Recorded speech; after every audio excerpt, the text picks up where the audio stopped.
morning, this is Ron Etheridge, and today we're going to talk about corn, grains, talk a little bit about grain sorghum probably, but here we are in deep southwest Georgia, and today is the 30th of May, and some of our corn, this corn was planted on March 9th, and it is in the, well, we'll cut the ear open in a minute to see if it's at R1 or R2, probably at R2 blister stage, and it's accumulated 1,600 growing degree days, and so we're you know halfway there, maybe a little over halfway there to black layer.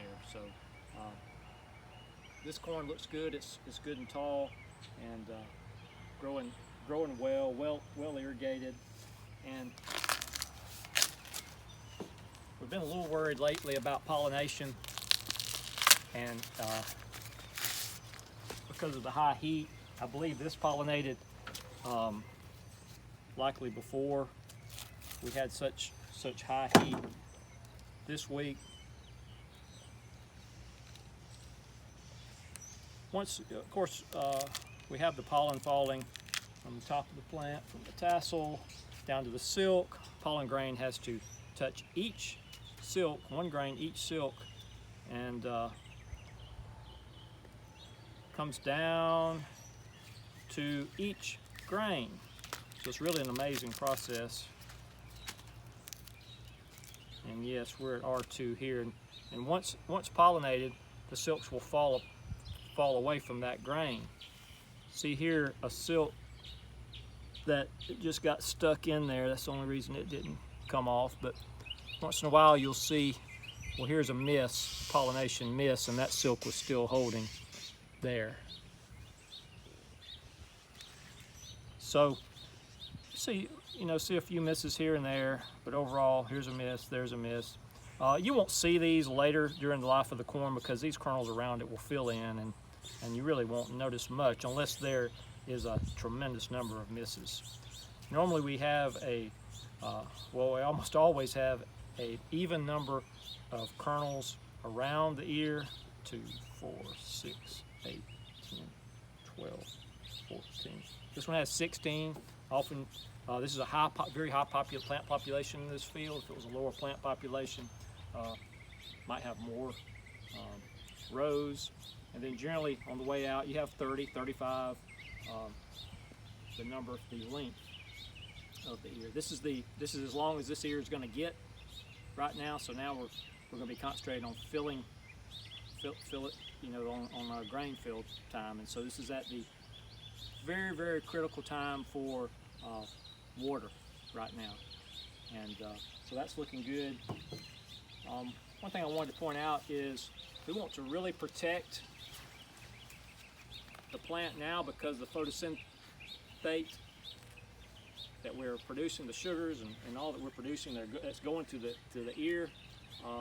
We're producing it on the whole plant, but we're not putting on any more leaves. We got what we got, right?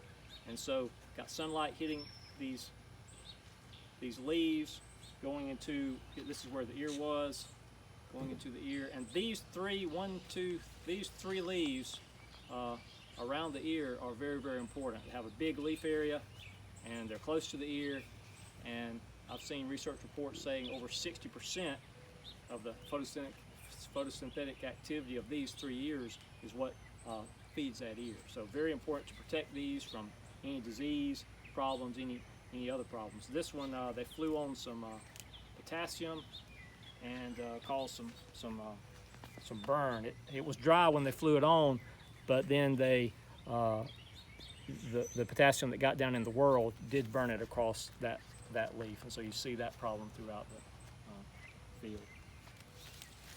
Let's look at a couple more ears. This is out of the same field, and so it's mostly pollinated, so the silk should drop away, and they do mostly. See a few misses here and there still.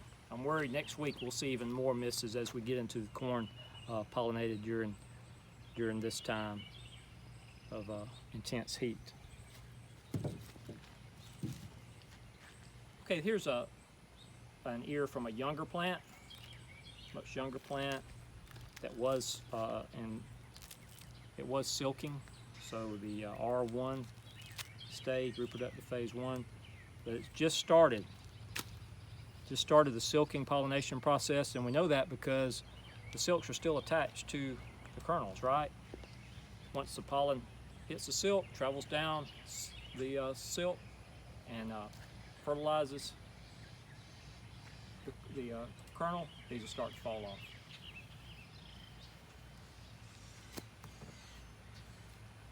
One thing about the heat and a little bit of dry weather on this too, this is kind of where the end gun was in a younger field, but if you have stress, intense heat on this younger corn, you see it's tasseling, now it's going to be shorter. That's what happens sometimes is we have shorter corn and we have stress. All right, let's talk about a few things we're seeing in the field this week.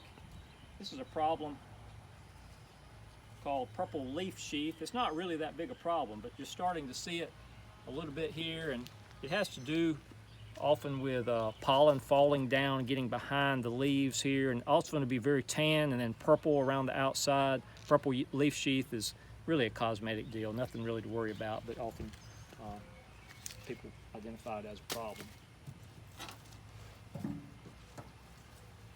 This is what we see a lot of, is spots due to herbicide drift, of course. This was probably gramoxone drift, could be Valor drift, round spots. It's not a real problem on young corn, but like those 3 leaves I was showing you around the ear, you really don't want those affected very much. I mean, you can have a small amount, but once you start getting a lot of effect on older corn, it can really be a problem. Here's something else we see that should not be confused with disease.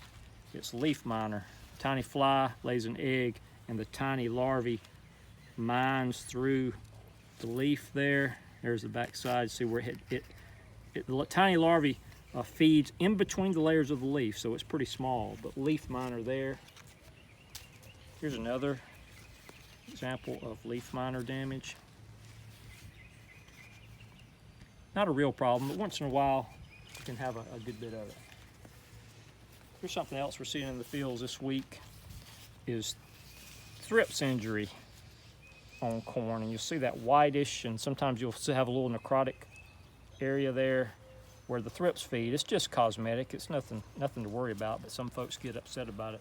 Here we go on this side, you can see a little bit better, that kind of whitish area where the thrips with their rasping mouth parts have fed, and sometimes it causes a little necrosis there, but not a real problem. What is a real problem is disease on corn, and southern rust is our biggest problem. None has been found so far, but probably our second biggest problem as far as disease on corn is northern corn leaf blight. And we are finding a little bit of northern corn leaf blight. Here we see the cigar-shaped lesions, and then you can look under the microscope, and I did check these out, and confirmed it as northern corn leaf blight. And it can be a serious disease, so it bears watching in the field. One other thing that we're seeing in the cornfields right now is running out of nitrogen. The bottom leaves of the plant will sometimes fire up when you're running out of nitrogen fertilizer, and that's what's happened here. And nitrogen is mobile in the plant, so the nitrogen that the plant has moves to the top, and you get the firing up of the bottom leaves. And it'll be the firing up, first yellow, and then necrosis or death of the leaf will be in the center part of the leaf, okay? That's nitrogen. Potassium is mobile as well. If you have a lack of potassium in the plant, it'll be in the bottom leaves, but you'll see more of a necrosis on the outer edges of the leaf. All right, what else are we seeing this week? Well, in grain sorghum, another grain we have growing, grain sorghum is looking good where we've been able to have some moisture. Of course, grain sorghum is not as sensitive to low moisture as corn is, or to heat for that matter. This is dry land here, and we've had intense heat, and it's still looking pretty good. But one thing we see is he did side dress it last week, and so where the side dress fertilizer got into the whorl, we see the burning and on the leaf edges right there. So a little burn there, but it'll grow quickly out of that. We do need some rainfall, however, on the grain sorghum, and what we're scouting for in grain sorghum now is white sugarcane aphid, caterpillars, any other pests that we might see there. Okay, thank you for listening.